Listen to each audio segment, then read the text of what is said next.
I bought these two olive trees in an offer at Waitrose, somewhat randomly, but I thought they'd go well at the very sunny end of the conservatory, along with the bougainvillea I bought. All of them like sun. There's a slight problem with the trees though, because when I got them back, I discovered they were completely desiccated because they hadn't been watered and the leaves were dropping off. Perhaps a case of caveat emptor, but here I'm going to show what I've done in an attempt to bring them back. So here we have a tale of two olive trees. I bought these from Waitrose as a deal. They weren't cheap, but they were ostensibly a reasonable price for the pair. Except when I got them home, I discovered that they were being so left to go dry that they were the one on the right particularly, completely desiccated. So virtually all the leaves have fallen off just through, carrying it. So dry, and I've soaked both of them yesterday, and I'm going to repot. So basically it's lost its leaves because it's in survival mode basically. It's still alive, it'll come back. I wasn't going to repot them straight away, I was going to give them time to settle, but the soil they're in is not well drained, it's not airy, it's totally poor for them. Funnily enough, the one on the left has retained most of its leaves. I'm still going to repot it. But the difference is I'm going to leave the top on that one, whereas I'm going to prune back the top on that to encourage new growth. So I've got a mix to do, so back in a minute.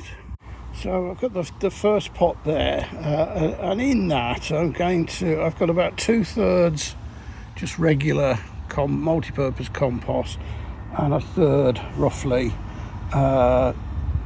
sort of coarse horticultural sand for added drainage, and I'm going to put a few handfuls of perlite in there as well. Just got to mix it all together first of all, but I've just done it in the pot so I could measure it basically.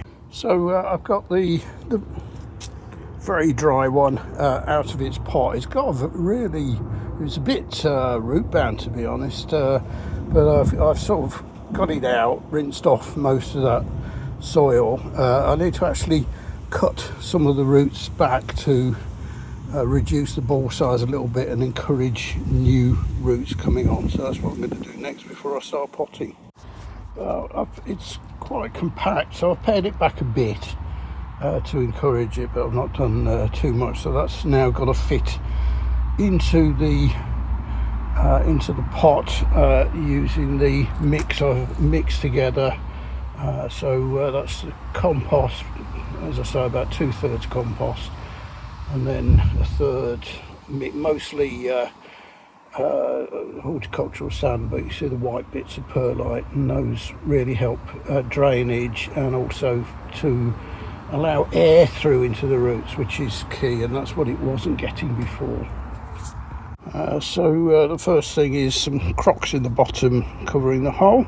So there you are, it's in there. The roots are roughly where the top of the soil was last time is roughly where the top of the soil is now, and this little joint has to be out. I've sort of positioned it so it's straight pretty well as it can be, and then the last thing to do before I water it is to in here I'm just going to put some a layer of pea gravel, which is partly to help retain moisture and partly to just for decorative purposes, and so the soil doesn't, when I'm watering, basically I'm watering onto the gravel rather than directly onto the soil. And there it is, finished effectively. I'm just going to water it now. I'm going to leave it outside for a couple of days, and then it will go into the conservatory at the end where it's nice and warm. For now though, I want it to have more air than anything, So I'll water it and then it's left till it's completely dry again, and then water it again. So that's the cycle: soak it dry, soak it dry. But don't leave it dry for too long. And then the last thing I forgot to do was to prune back the top a little bit, so back to the live wood, and hopefully in a few weeks it will start producing some new shoots. It's a shame it's got this far. As I say, this one's bad enough, but at least it's kept most of its leaves. The flowers have all sort of dried up, but I'm not going to pare that back really, or not much anyway. And the other thing I should have mentioned in hindsight was I hadn't realised the root ball was quite as big as it is, so it probably could have done with the next size up pot. It's fine in this for now, but I'll probably have to repot it again next year into a bigger one. And both of them done now. I was able to expose a little bit more of the roots on the left one. It is a little bit smaller than the other. I've pruned the top back a little bit, but not that much. So hopefully they'll take and recover.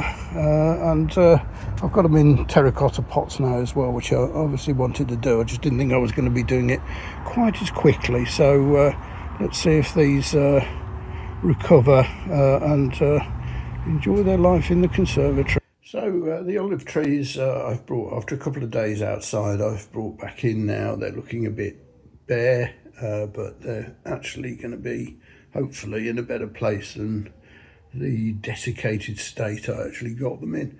And this is going to be the Mediterranean end of my conservatory. It faces south-west, more west than south, but sort of southwest, I would say.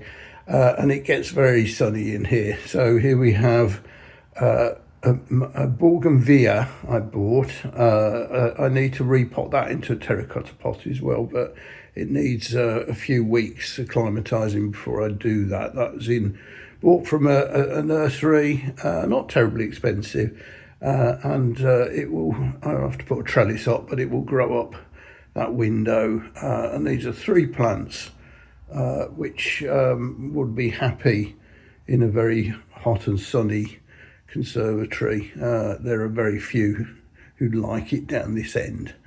So fingers crossed the olive trees come back. The one on the left isn't too bad. As I say, the flowers are all dried and it's dropped half its leaves. The one on the right obviously dropped virtually all of them, but they're now in hopefully a good place. So there you go.